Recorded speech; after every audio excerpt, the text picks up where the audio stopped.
తిరుపతయ్య రిమాండ్కి సంబంధించి కస్టడీకి సంబంధించి ఈరోజు విచారణ జరిగింది. దానికి సంబంధించిన అప్డేట్ మనకు అందుతుంది తాజాగా.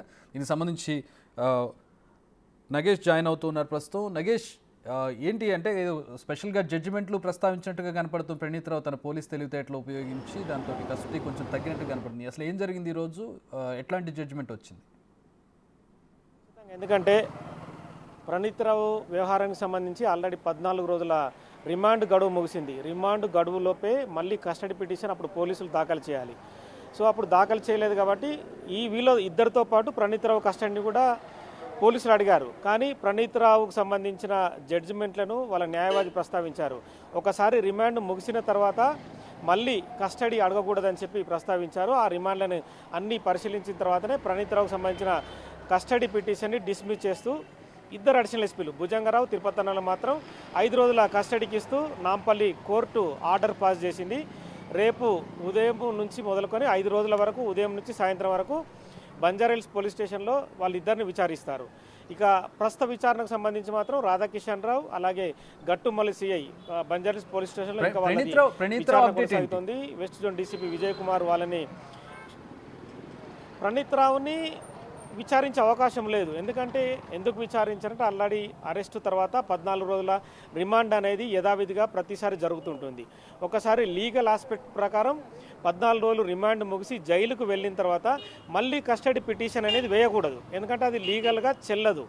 ఎందుకు చెల్లదంటే ఒక్కసారి ఖైదీ ఎవరైతే ఉన్నారో ఆ ఖైదీ మళ్ళీ జైలుకు వెళ్తే కనుక మళ్ళీ కస్టడీ తీసుకోవడానికి కోర్టు అనుమతించదు.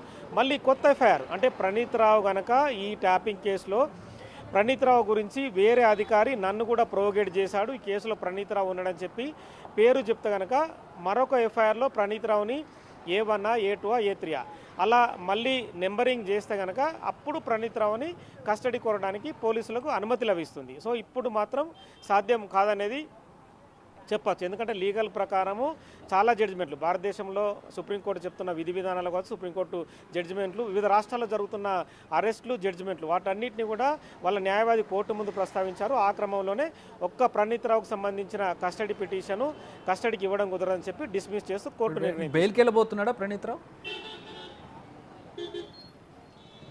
నో అంటే చాలా కీలక దశలో ఉన్న కేసు ఇది. బెయిలుకు వెళ్ళడానికి ఎటువంటి స్కోప్ లేదు. ఎందుకంటే ఫోన్ ట్యాపింగ్ వ్యవహారం అనేది ఫస్ట్ ప్రణీత్ రావు నుంచే బయటపడింది. ప్రణీత్ రావే ఎస్ఐబిలో హార్డ్ డిస్క్లను ధ్వంసం చేయడం, అక్కడ ఒక వార్ రూమ్ ఏర్పాటు చేస్తే అందులో ఉన్న కీలకమైన ఆధారాలను చెరిపేయడానికి ఎప్పటికప్పుడు ప్రయత్నించాడు ప్రణీత్ రావు. ప్రయత్నించిన తర్వాత అతను సిరిసిల్ల అక్కడ లూప్ లైన్లోకి వెళ్ళాడు. సిరిసిల్ల నుంచే అతన్ని అదుపులోకి తీసుకున్నారు.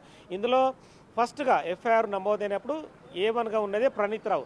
తదుపరే మిగతా అంశాలన్నీ అంటే ఎస్ఐబి గతంలో చీఫ్గా ఉన్న ప్రభాకర్ రావు, తిరుపతన్న, భుజంగరావు, గట్టుమల్లు, కిషన్ రావు.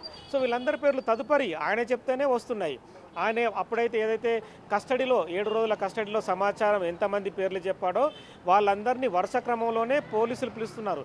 ఇదే క్రమంలో భుజంగరావు, తిరుపతన్న అరెస్ట్ అయ్యారు. భుజంగరావు, తిరుపతన్న 5 రోజుల కస్టడీలో రేపటి నుంచి విచారిస్తే వాళ్ళిద్దరు కూడా ఎవరెవరి పేర్లు చెప్తారు, వాళ్ళు ఇచ్చిన స్టేట్మెంట్ ఆధారంగా చాలామంది ఇంకెంతమంది అధికారులు ఉన్నారు, వాళ్ళ కింద పనిచేసిన సిఐలా, ఎస్ఐలా, కానిస్టేబుల్లా, హోంగార్డ్లా వాళ్ళందరినీ కూడా వరుస క్రమంలో పిలుస్తారు. ప్రస్తుతం అయితే ప్రణీత్ రావుకి ఎటువంటి స్కోప్ లేదు, బెయిల్ రావడానికి ఈ కేసు లేదు.